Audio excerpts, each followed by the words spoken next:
2017년 정유년이라 그럽니다. 붉은 달개다 뭐 그렇게 얘기를 합니다. 조물주가 닭과 그리고 개와 돼지를 만들고 열심히 활동하다가 마지막에 연말에 가서 나한테 와서 보고해라 어떻게 살았는지 명령했습니다. 1년을 살고 난 다음에 닭이 조물주한테 와서 보고합니다. 저는 새벽마다 사람들의 잠을 깨우는 역할을 성실하게 했습니다. 그러니까 조물주가 참 잘했다 그러면서 벼슬을 하나 딱 주었습니다. 원래 달개는 벼슬이 없었는데 그때 벼슬을 하나 받아서 지금의 달개 되었다고 합니다. 개가 보고합니다. 저는 도둑이 오는 것을 막기 위해서 열심히 짖었습니다. 그러니까 조물주가 참 잘했다 그러면서 다리를 하나 선물로 줬습니다. 원래 개 다리는 3개였는데 이때 다리가 한 받아가지고 4개가 되었다고 합니다. 그런데 그 다리가 금으로 된다 금다리를 주었습니다. 금다리를 받고 보니까 개가 미안합니다. 이해하시고 들으시고요. 소변을 볼 때마다 다리에 묻습니다. 그래가지고 금다리를 들고 소변을 보았는데 그게 지금까지 그렇게 내려왔다. 돼지가 얘기합니다. 그 돼지는 불평을 쏟아냅니다. 조물주님, 저자들하고 나하고 먹는 양이 차이가 있는데 왜 똑같이 줍니까? 나는 음식이 부족해가지고 배고파 죽을 뻔했습니다. 불평을 합니다. 그러니까 조물주가 듣다 열받아가지고 얘를 한방 쳐버렸습니다. 근데 어딜 쳤느냐? 입을 쳐버렸어요.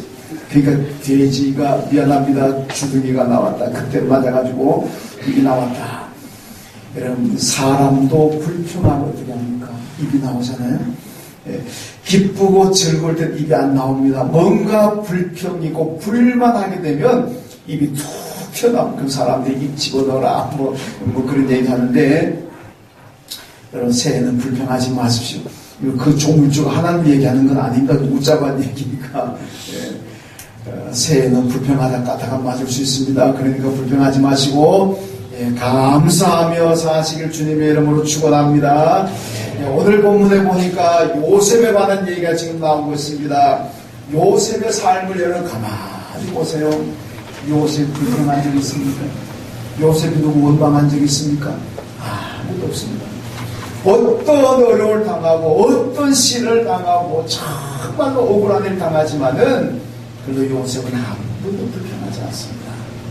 그게 요셉이 하나님께 복받은 비결입니다. 여러분, 요셉 이야기는요, 다윗과 솔로몬 시대에 궁궐에 있는 고위 공무원들 있잖아요. 그 공무원들 교육용이었습니다. 구약학자들이 연구를 해보니까 다윗 시대에 솔로몬 시대에 왕궁에 거하는 그 수많은 고위 공무원들, 이 말단 공무원에서 시작해서 고위 공직자들까지 이 사람들을 교육했는데 그 교육하는 교재가 뭐냐? 이게 요셉의 이야기라는 겁니다. 그리고 성경에 나와 있는 요셉의 이야기들은 바로 교육용으로 쓰였다는 겁니다. 또 무엇을 얘기하느냐? 여러분, 만약에 요셉과 성공하려면 요셉의 삶을 배워라 그 얘기죠. 요셉처럼 살면은 정말로 요셉이 애굽의 국무총리에 올라간 것처럼 여러분들도 올라갑니다. 방송실 음소리 좀 잡아주시고요. 그럽니다. 그리고 오늘날도 마찬가지로 오늘 우리에게 요셉 이야기가 주는 메시지가 무엇이겠습니까? 우리가 오늘도 새해에도 복 많이 받으십시오. 그리고 새해도 복 받기를 원합니다. 복 받으면 어떻게 살아가야 되겠습니까? 오늘 부분이 우리에게 보여주는 것은 요셉을 보라. 요셉처럼 살아간다면 복을 받는다. 그 메시지인 줄로 믿습니다. 여러분, 새해는 요셉처럼 사셔서 요셉을 바라보고 요셉을 닮아가는 삶을 통해서 요셉이 하나님께 복을 받고 성공적인 삶을 살아갔던 것처럼 여러분의 삶이 복을 받고 한 해가 성공적인 삶이 되시기를 주님의 이름으로 축원합니다. 자, 그러면 요셉이 어떻게 살았습니까? 먼저 요셉은요, 억울한 일 당하면서도 한 번도 원망하지 않습니다. 요셉이 형들에 의해서 17살의 나이에 종으로 팔려갔습니다. 여러분, 부모를 떠나게 되었습니다. 고향을 떠나게 되었습니다. 자기가 자원해서 간 것이 아니라 형들에 팔려갔습니다. 얼마나 분노하고 얼마나 형들이 원망스럽겠습니까마는 요셉이 어린 나이에 종으로 팔려갔지만 한 번도 형들을 원망하지 않습니다. 나중에 요셉이 애고의 국무총리 자리에 올랐습니다. 형들이 양식과로 요셉 앞에 머리 숙였습니다. 형들이 자기 애고의 지금 국무총리가 자기들이 팔았던 동생 요셉인 줄 알고 정말 기겁을 이제는 꼼짝없이 죽었구나. 야, 이제는 요셉이 자기 부하들에게 저 형들 다 목쳐 그러면은 뭐 꼼짝없이 끽소리 한번 못하다 죽을 판이 됐습니다. 얼마나 벌벌 떨겠습니까? 그때 요셉이 형들에게 뭐라 그럽니까? 형님들 걱정하지 마세요. 나를 애굽에 종으로 판 것은 형님들이 아니라 하나님께서 나를 애굽에 먼저 보내셨습니다. 오늘 같은 흉년이 졌을 때에 우리 가정을 구원하기 위해서 하나님께서 먼저 나를 보내셨습니다. 나를 애굽에 종으로 보낸 것은 형님들이 아니고 하나님께서 나를 종으로 보내셨습니다. 그러니까 형님들 걱정하지 마세요. 여러분, 이게 요셉 아닙니까? 여러분, 하나님의 뜻으로 다 받아들이고 하나님의 계획으로 받아들이고 있습니다. 여러분, 보디발 아내의 모함으로 요셉이 감옥에 갇혔습니다. 얼마나 원망스럽겠습니까?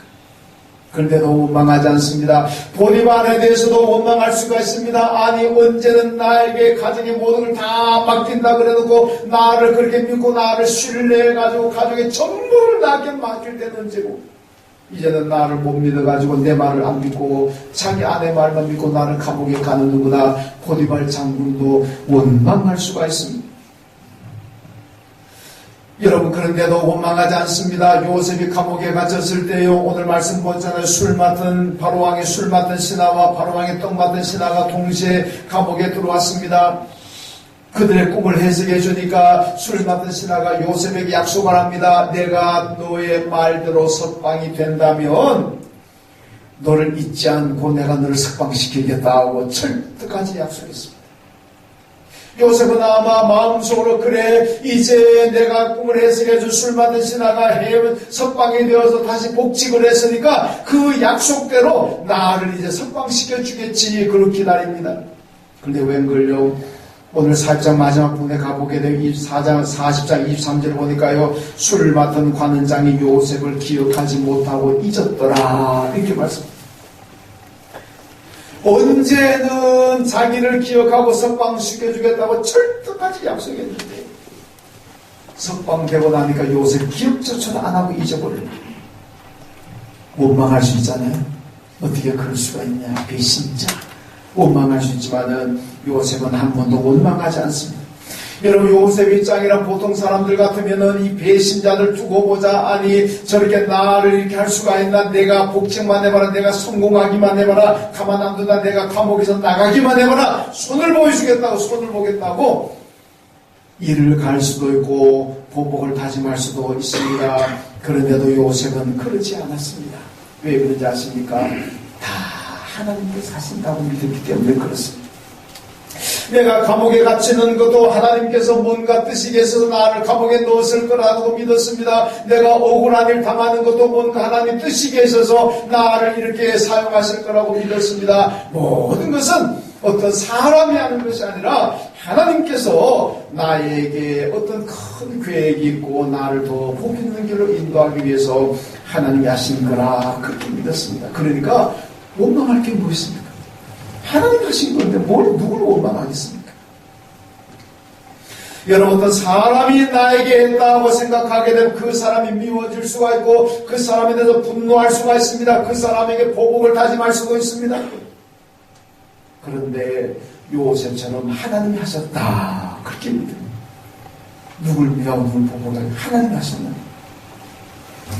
여러분, 다윗이 압살롬의 아들 압살롬의 반란으로 도망갑니다. 도피기에 오르는데 도피기에 가다 보니까 사울 왕의 친족에 된 시므이라는 사람이 나와가지고 다윗을 저주해버립니다. 그래도 내가 아직은 일국의 왕인데 어떤 평민이 나와가지고 왕을 저주해버립니다. 이 나쁜 놈이라고 온갖 욕설을 막 퍼부어댑니다. 그러니까 함께하는 다윗의 신하들이 임금님 명령만 내리시오, 저들 단칸의 목을 베어버리겠습니다. 다윗이 뭐라 그럽니까? 아니다, 그냥 두라. 하나님께서 저 시므이를 통해서 나에게 말씀하는지 어떻게 아느냐? 오늘 내가 하나님 앞에 범죄해가지고 하나님께서 시므이의 입을 통해서 나를 저주하는지 어떻게 하느냐? 그냥 두어라. 자기를 저주하고 자기에게 온갖 욕설을 품는 그 시므이를 보면서 하나님이 하시는 일이다. 그렇게 생각하니까 시므이를 미워하지도 않고 시므이를 죽이라고 명령하지도 않습니다. 여러분, 요셉이 우리에게 보여주는 신앙이 뭡니까? 우리가 요셉을 바라보면서 배워야 될 신앙이 무엇입니까? 요셉은 원망거리가 참 많습니다. 원망하고 불평하려고 생각했다면 얼마나 많은지 모릅니다. 하루 종일 일생 동안 원망하고 불평해도 그가 많을 겁니다. 그런데도 한둘도 원망하지 않습니다. 불평하지 않습니다. 아무도 원망하지 않습니다. 전부 다 하나님께서 하시는 일이다. 그렇게 생각하니까 요셉이 복을 받고 성공할 수가 있었습니다. 여러분, 세계 살아가시면서 어떤 일이 여러분 앞에 닥치고 어떤 사람이 여러분 앞에 와서 아픔과 상처를 주고 그것 때문에 원망하지 말고 불평하지 말고 하나님께서 나를 깨우치게 하시는구나. 하나님께서 이 일을 통해서 내 믿음을 더 성숙하게 만드시는구나. 하나님께서 저 사람의 입을 통해서 나를 깨닫게 만들고 회개하게 만드시는구나. 그렇게 받아들이시고 그렇게 믿고 회개하고 신앙생활을 더 잘하게 되면 요셉이 받았던 복을 여러분들도 받게 될 줄로 믿습니다. 두 번째로 요셉은 역경 중에서도 다른 사람을 보살피며 살았습니다. 오늘 본문에 보니까요, 바로 왕의 떡 맡은 신하와 또 술 맡은 신하가 뭘 잘못했는지는 모르지만 감옥에 갇혔습니다. 파면당했습니다. 여러분, 고관인지라 요셉이 사람들 수종을 들었습니다. 적어도 임금이 먹는 음식을 감당하는 그는요, 이거 신뢰 안 하고 할 수 있습니까? 독약탑을 어떻게 하겠습니까? 옛날 왕정시대도 마찬가지, 오늘날 우리나라도 뭐 대통령, 어느 나라 대통령도 다 마찬가지일 겁니다. 음식을 맡은 사람은 여기에 독약이 들었는지 안 들었는지 누가 뭘 넣었는지 다 체크해야 될 거 아닙니까? 이거 아무나 맡길 수가 있습니까? 왕이든 대통령이든 철저하게 신임하시고 신뢰할 수 있는 사람에게 그걸 맡길 거 아닙니까? 그러면 대제국 애국의 바로 왕의 음식을 맡고 술을 맡고 떡을 맡은 신하 정도 되면 바로 왕의 이름으로 철저한 신임을 받는 사람 아니겠습니까? 엄청난 고관이라고 할 수가 있습니다. 근데 이 사람이 어느 날 뭘 잘못해가지고 감옥에 요셉이는 감옥에 들어오게 됐습니다. 그래서 간수가 요셉에게 너가 비록 저장 지금은 죄인으로 몸은 들어왔지만 고관 출신이니까 수종을 들으라 그럽니다. 그래서 요셉이 수종되는데 오늘 읽은 6절 말씀 보면요, 어느 날 아침에 보니까 이 신하들의 얼굴에 근심빛이 가득합니다. 수심이 가득합니다. 뭔지 모르지만 그 얼굴에 그냥 죽을 상을 하고 있습니다. 그래서 요셉이 물었습니다. 왜 그렇습니까? 왜 오늘따라 얼굴에 그렇게 수심이 가득하고 얼굴에 근심이 가득합니까? 물었더니 이 신하들이 어젯밤에 꿈을 꾸었는데 그 꿈이 무슨 뜻인지 몰라가지고 지금 걱정이 된다. 꿈을 한번 말해보세요. 그 꿈을 말하니까 요셉이 그 꿈을 다 해석해 주었습니다. 여러분, 그래서 요셉의 꿈대로 다 되었다는 것이 오늘 성경의 말씀입니다. 여러분 보세요. 요셉이요, 자기 처지가 지금 남을 돌볼 처지입니다. 요셉이 자기 상황이 얼마나 어렵습니까? 억울하고 분통 터지는 상황인데도 다른 사람 신경 쓸 겨를 상황이 아닙니다. 그런데도 요셉은 자기보다도 다른 사람을 보살피고 돌봐주는 그런 장면입니다. 사람들이 보통 얘기합니다. 누구 좀 도와줍시다. 누구 좀 관심을 가져서 아이고 나도 지금 죽겠는데, 나도 지금 내 삶이 힘들어서 정신적으로 육체적으로 힘들어 죽겠는데 내가 누구를 돌보고 내가 누구를 뭐 세우느냐. 그래서 속담이 뭐라는가, 내 코가 석자라. 내 코가 지금 석자로 나와 있는데 뭐 누구 코를 풀어주고 누구 코를 닦아주냐. 내 코부터 어떤 얘기를 해야지. 이게 무슨 의미입니까? 내가 지금 어려운 처지에, 내가 지금 어려운 상황에 있는데 내가 누구를 돌보겠냐. 내 문제가 해결되고 난 다음이란 모르지만은 내 문제가 지금 어려운데 나는 누구를 돌볼 수 있는 그런 이유가 없다 이게 아닙니까? 근데 요셉을 보세요. 자기 코가 석자입니다. 그런데도 다른 사람의 얼굴 표정을 살피면서 그 사람들을 도와주고 보살펴 주지 않습니다. 여러분, 요셉은요, 자기도 어려웠지만 자기도 지금 얼마나 엄청난 어려운 상황인지 모릅니다. 그런데도 다른 사람을 돌봐줍니다. 이것이 하나님의 복을 받는 계기라는 말씀입니다. 여러분, 인도의 성자인 썬다싱이라는 분인데, 이 썬다싱의 정기를 보고 이런 얘기가 나옵니다. 한 번은 자기 티벳에 전도하기 위해서 히말라야 산을 넘어가는데 겨울에 날씨가 춥습니다. 눈이 와가지고 눈이 무릎까지 그냥 빠집니다. 그래도 하나님의 사명이니까 전도하러 갑니다. 가는데 어떤 한 여행자를 만나가 두 사람이 서로 이제 인사 나누고 같이 길을 갑니다. 가다가 보니까 어떤 사람이 눈밭에 쓰러져 있는데 보니까 눈이 덮입니다. 썬다싱이 가까이 가서 이래 눈을 찌르고 오르고 아직 숨이 있습니다. 그래서 썬다싱이 아직은 살아있구나. 그래서 업고 가자고 합니다. 여보게 이상 업고 가자. 근데 그 사람이 지금 무슨 소리 하느냐고, 우리도 지금 이 겨우겨우 길을 가고 있는데 우리도 가다가 언제 죽을지 모르는데 무슨 남을 신경, 그 사람 죽는지 사는지 우리가 지금 신경 쓸 그런 여유가 없다고, 우리가 죽을 판인데.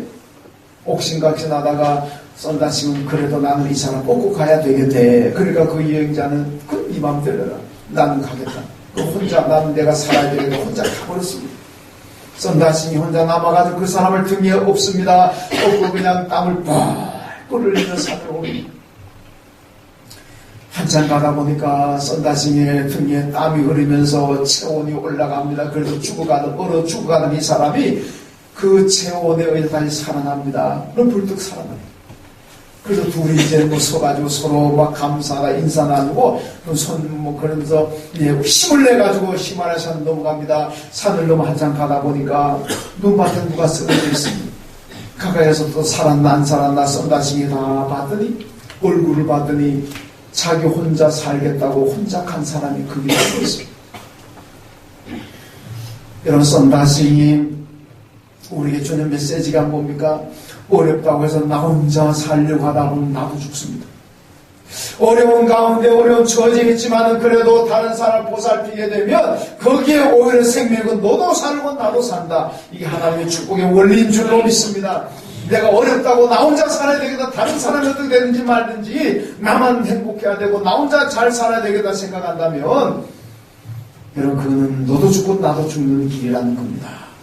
내가 아무리 어려운 처지라도 너도 살고 나도 살자, 같이 살 길을 찾는다면 그게 바로 사는 길이라. 이게 요셉이 우리에게 보여주고 있고 썬다싱이 우리에게 보여주고 있습니다. 우리 교회 간증 하나 할까요? 우리 교회가 지금 이 예배당을 건축 한 10년, 한 12년 전에 지었습니다만은, 그때 건축하고 난 다음에 얼마 있다가요, 교회 재정이 얼마나 어려운지 모릅니다. 너무 재정이 어려워, 교회 예산 마이너스로 들어갑니다. 재정이 어려워가지고 제가 연말, 그때는 이제 당회가 없었다 보니까 연말 되면 재직회를 연말 재직했습니다. 연말 재직하면서 제가 제 직원들한테 얘기했습니다. 여러분, 우리 교회가 지금 너무 금년에 어려웠습니다. 재정이 많이 어렵습니다. 그러니까 우리 내년에는 외부로 나가는 선교원금, 개척교회 후원하는 거, 선교사들 이거 1년만 좀 중단합시다. 중단했다가 좀 우리 교회 재정 상태가 좋아지면 그때 다시 우리가 돕도록 합시다. 그리고 중단했습니다. 여러분, 제가 중단할 때는요, 돈 좋아질 줄 알았습니다. 그런데 중단하고 그 다음에 갔더니요, 얼마나 어려웠는지. 얼마나 어려웠으면 제가요, 생활비를 한 4, 5개월 생활비 못 받았습니다. 교회 재정이 있어요. 그 어려움이 계속되는 가운데 그 다음에 12월달 연말 재직에 모였습니다. 제가 그랬습니다. 여러분, 난 하나님을 회개합니다. 나는 외부로 나가는 거 선교원 중단하게 되면은 그만큼이라도 우리 교회 재정으로 유익하게 되고 이익이 될 줄 알고 도움이 될 줄 알았는데 오히려 더 어려웠습니다. 그러니까 다시 우리가 회복합시다. 까지 그 어렵더라도 우리 다시 우리 후원합시다. 그 후원하고 결정했습니다. 그랬더니요, 그 다음에 한 3월 갔더니 하나님께서 얼마나 축복하셨는지 우리의 재정이 그냥 플러스로 돌아버렸습니다. 왜 그런지 압니까? 그 몇 개월 사이에 하나님께서 새 가족을 많이 보내주셔가지고 그때 재정이 안정돼가지고 지금까지 재정이 안정된다는 겁니다. 하나님의 축복인 줄로 믿습니다. 우리가 어렵다고 교회가 해야 될 사명 안 하고, 어렵다고 축소하고, 어렵다고 없애고, 인간의 계산으로, 인간의 생각으로는 분명히 그런 남잖아요. 분명히 이익이 될 거 아닙니까? 하나님의 계산은 그게 아닙니다. 요셉이 어려울 때 도우니까 하나님은 큰 복을 받는 거죠. 교회도 어려울 때 그 삶을 감당하니까 하나님께서 놀랍게 축복하신 줄로 믿습니다. 이런 교육도 마찬가지입니다. 어떤 분들은 내가 지금 상황이 어렵고 뭐 여러 가지 형편이 어렵고 경제적으로 어렵다 보니까 하나님께 하던 봉사 중단하는 분들도 있고 하나님께 드리던 헌금을 중단하는 분들도 있습니다. 여러분 우리 계산으로 생각해보면 분명히 중단하니까 남아야 될 거 아닙니까? 그만큼 이익이 돼야 될 거 아닙니까? 근데 실제로는 그게 안 됩니다. 오히려 더 어렵습니다. 그렇기 때문에 우리는 어렵다고 이것저것 내려놓고 중단하고 그러면 안 됩니다. 어려울 때일수록 하나님 보고 신실하겠습니다. 어려울 때일수록 내게 주어진 하나님의 사명을 더 잘 감당하시면 하나님께서 우리에게 복을 주실 줄로 믿습니다. 이게 하나님의 축복의 원리입니다. 요셉이 그걸 보여주고 있습니다.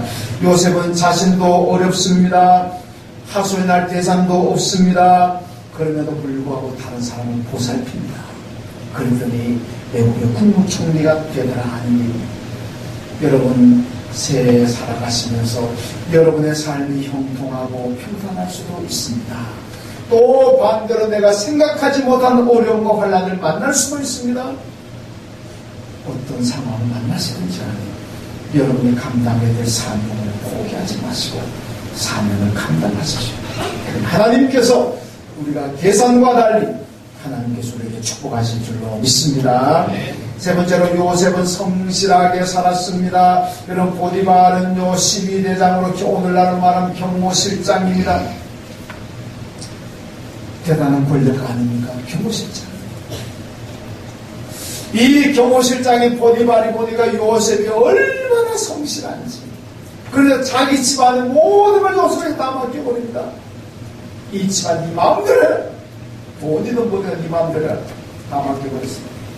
여보니까 요셉이 감옥에 갇혔습니다. 간수가 요셉을 가만히 보니까 얼마나 성실한지 이 간수도 요셉의 감옥에서 일어난 모든 일체를 맡겨버렸습니다. 네 마음대로 해라. 여러분 간수가 교도소장이 죄수의 몸으로 와 있는 사람에게 다 맡겨버렸습니다. 이게 보통 성실해가지고 될 일이겠습니까? 그것뿐이면 말도 안 합니다. 애국의 바로왕이요 요셉이 얼마나 성실한지 나라를 다 맡겨버립니다. 여러분 요셉이 누구입니까? 히브리에서 온 종으로 팔려온 청년입니다. 종으로 노예로 팔려온 이 종에게 애국의 바로왕이 이 대제국 애국의 모든 걸 너에게 맡긴다. 내가 가진 것은 왕자의 하나뿐이다. 네 마음대로 나라 다스려라. 이게 어지간한 성실해가지고 되겠습니까? 나라를 통째로 맡겨버립니다. 여러분 애국 제국은요 요셉의 국정을 다 맡긴 결과 요셉을 통해 나라가 얼마나 흥망하고 얼마나 부강했는지 모릅니다. 온 백성들이 잘 7년 흉년이 들어가지고 모든 나라들이 다 컬고 굶주렸지만은 애국은 잘 살았습니다. 요셉 지도를 잘 세워가지고 참 안타깝게도 우리나라는 국정을 맡긴다는 게 어디 최순실이라고 이상한 이들한테 맡겨가지고 나라가 이렇게 어렵지 않습니다. 요셉은 하나님을 잘 섬기는 신실한 신앙입니다. 하나님 의지하는 사람 성실합니다. 그러니까 하나님께서 그를 통해 나라에 도와주십니다. 마귀에게 사로잡히고 귀신에게 사로잡히고 여인에게 나라를 맡기다시피 났으니까 이 나라가 얼마나 어렵겠습니까? 우리 기도해야 됩니다. 어떻게? 요셉과 같은 지도자가 나옵니다. 금년에 우리나라가 아무래도 대통령 선거가 있을 것 같습니다. 어떤 대통령을 기도해야 되겠습니까? 요셉 같은 대통령. 하나님의 역사가 함께하고 하나님이 도우시고 성실한 좋은 요셉 같은 지도자가 이 나라 세워지도록 우리 기도해야 될 줄로 믿습니다. 미국의 콜린 파월이라는 사람이 있습니다. 다 되게 아실 겁니다만은 이 사람이요 1992년도 걸프에서 났을 때 다국정부대 총사령관이었습니다. 부시 대통령 정부하에서 미국의 국무장관을 했던 사람입니다. 이 사람이요 태어나기는요 뉴욕 할림가를 뉴욕의 빈민가의 흑인으로 태어났습니다. 얼마나 발치받았는지 모릅니다. 17살에 음료수 공장에 아르바이트하러 들어갔는데요. 백인 아이하고 이 흑인인 콜린 파월이 같이 일을 했습니다. 진동을 해, 진동을 해 주시고요. 같이 일을 하게 됐는데 이 공장 사장이 맨날 백인 아이에게는 그냥 쉬운 일만 시키고 흑인인 콜린 파월 자기에게는 맨날 굳은 일만 시키거든요. 인종차별합니다. 얼마나 힘들겠습니까? 그런데도요, 이 콜린 파월은 아무것도 불편하지 않습니다. 원망하지 않습니다. 그냥 내가 최고의 청소부가 되겠다. 내가 미국에서 최고의 청소부가 되겠다는 그 신념, 그 목표를 가지고 열심히 일하고요. 여러분 솔직히 깨놓고 얘기해 봅시다. 여러분 자녀들 중에서 엄마 아빠 난 앞으로 우리나라 최고에 가는 청소부가 될 거야. 그러면 아이고 잘한다 그래 대단하다 그런 부모 있습니까? 솔직히 잘 없을 거 아닙니까? 야 뭐 미안하면 청소하신 분 계신데 대단히 죄송합니다만은 나는 하더라도 자식이 만약에 나는 청소부로 성공하겠습니다 그러면 아휴 그럴 거 아닙니까? 콜린 파월은요 나는 청소부로서 1등 되겠다. 열심히 성실하겠습니다. 그러니까 공장장이 보니까 이거 보통 할 거 아니거든. 그래가지고 공장장 어느 날 콜린 파월 불러가지고 미안하다 내가 처벌했는데 네가 이제부터 이 공장의 공장장이 돼가지고 경영해봐라. 그 젊은 나이에 워낙 성실하니까 나중에 군에 들어가서 미국의 사령관이 되고 국무장관이 되었습니다. 여러분 성실하게 하니까 국가에서도 귀하게 쓰임받고 공장에서 귀하게 쓰임받은 줄로 믿습니다. 우리나라 초창기에 미국의 유학 간 분들요 돈 있어가 간 분들 별로 있는 줄 압니까? 돈 있는 분들이 간 분들도 아닙니다. 미국의 선교사들이 한국에 선교를 안 내려오니까 젊은 청년들 가운데 똑똑하기도 하고 성실한 청년들 유학을 추천해가지고 유학 보냈습니다. 이 사람들이 미국 가서 공부해가서 귀국해가지고 한국의 독립운동도 하고 한국의 국가를 기초로 왔던 사람들 아닙니까? 선교사들이 누구를 뽑습니까? 돈 보고 뽑는 줄 압니까? 성실한 분. 지금 우리나라 선교사들이 동남아에도 많이 가 있고 아프리카도 많이 가 있습니다. 우리나라 선교사들도 어디 가면요 그 지역에서 정말로 성실하고 똑똑한 아이가 있으면요 한국 교회하고 연결시켜줍니다. 한국의 학교하고 연결시켜가지고 유학시켜줍니다. 그러면 그 사람들이 한국 가서 공부하고 자기 나라 돌아가서 훌륭한 일꾼이 되는 거예요. 한국 와서 유학하고 같은 사람은 저도 동남아 가서 여러 명 만나보았습니다. 선교사들이 어떤 사람 보는지 압니까? 돈 보고 보는 줄 압니까? 얼굴 보고 보습니까? 아닙니다. 성실한 보고 본다. 성실한 청년들이 있으면 한국 교회하고 연결시켜가지고 유학시켜줍니다. 그럼 그 나라에서 유학하고 왔는데 얼마나 대단한지 모르겠습니다. 성실하면 하나님께서 길을 열어주시는 줄로 믿습니다. 여러분 우리 성도들도 마찬가지입니다. 새해 성실하셔 교회와 여러 교인들의 모든 것들 내 마음에 안 들 수도 있습니다. 교회 목회가 여러분들 개개인에게 다 100% 만족시킬 수도 없어 내 마음에 안 들 수도 있습니다. 그렇다고 해서 대충 하고 될 대로 되라 그렇게 한 번 못 받습니다. 내 마음에 들든 내 마음에 안 들든 여러분 요셉처럼 성실하십시오. 성실하게 믿음 생활하고 성실하게 사명 감당하시고 성실하게 직분 잡으십시오. 그러면 하나님께서 여러분들의 길을 열어주시고 복을 주실 줄로 믿습니다. 히브리서 12장 2절 말씀 보니까요 예수를 바라보라 그럽니다. 예수를 바라보십시오. 예수를 무엇을 바라봐야 되겠습니까? 예수님은요 십자가 고난의 길도 십자가의 죽음의 길도 여러분 죽음의 길을 가시고 고난의 길을 가셨지만은 성실히 하나님의 사명을 성실히 감당했습니다. 그래서 히브리서 기자가 예수를 바라보라. 예수가 성실하심으로 나중에 하나님 우편에 앉아 계시고 우리의 경배를 받으신다. 그렇게 말씀합니다. 억울한 고통 속에서도 성실했습니다. 성실하니까 하나님께서 요셉을 축복하셨고, 그래서 요셉이 자기 가족도 구원할 뿐만 아니라 애국을 부강한 나로 만들 수가 있었습니다. 이 축복의 비밀입니다. 여러분, 새해는 요셉처럼 원통하지 마시고, 요셉처럼 내 삶이 어렵더라도 다른 사람을 위해서 기도해주고, 다른 사람을 세워주는, 다른 사람을 보살피는 삶을 사시고, 여러분, 요셉처럼 어떤 상황에서 성실하십시오. 내 마음에 들면 성실하고, 내 마음에 안 들면 그냥 대충대충 해버리고, 뒤에서 그냥 팔짱 끼고 구경이나 하려고, 나만 욕이나 하려고, 비난하려고 그러지 마시고, 성실하십시오. 그러면 요셉이 받았던 그 복을 이 생 여러분들도 받게 될 줄로 믿습니다. 하나님 감사합니다. 요셉의 삶을 본받기를 원합니다. 이 세에도 요셉이 하나님 앞에 성실한 믿음으로 원망 불평하지 않고 어떤 상황에서도 감사하며 살아도 요셉이 큰 복을 받았던 것처럼 이 세월이 모든 이 안의 식구들이 요셉을 배우게 하시고 요셉을 닮게 하여 주옵소서. 그래서 요셉이 받았던 복을 다 받아 누리는 우리 이 안의 가족들 모든 성도들 되게 하여 주옵소서. 예수님의 이름으로 기도하옵나이다. 아멘. 하나님 아버지.